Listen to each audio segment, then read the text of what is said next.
Pourquoi? La question que ne cesse de se poser le Japon, qui a accueilli avec une grande émotion les cercueils des 9 victimes et les 7 rescapés de la tuerie d'In Amenas dans le Sahara algérien. Le corps du 10e otage japonais est attendu dans les prochains jours. Ce drame est considéré au Japon comme l'un des pires après les attentats du 11 septembre 2001 où avaient péri 24 Japonais. Douleur et incompréhension dans les yeux des familles des otages décédés. Le frère cadet de Mitsunobu Fushida, l'un des 10 employés japonais tués en Algérie, ne cache pas ses émotions. Il dit ici toute sa peine.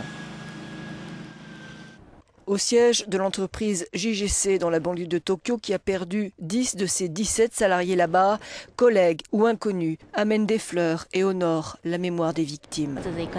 Ils ont tout laissé pour aller travailler là-bas et ils ont juste réussi à se laisser piéger dans cet acte terroriste, explique cette femme qui habite non loin de l'entreprise.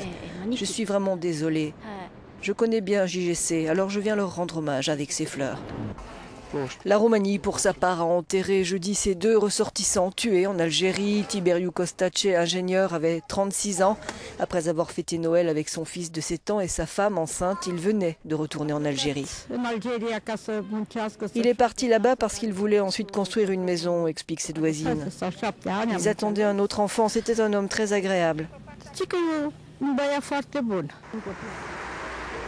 Dernier Noël en famille aussi pour Mihail Butchour, autre ingénieur roumain de 40 ans, père de 2 enfants de 14 et de 3 ans. Jeudi, c'est aussi la dépouille de Yann Desjeux qui est arrivé à Paris.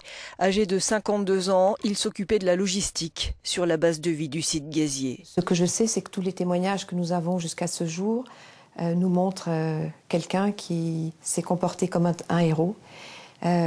Qui a aidé les autres otages. Je sais aussi qu'il a facilité l'accès d'un médecin jusqu'à un Norvégien qui était blessé alors qu'il était ligoté. Nous sommes très fiers de lui.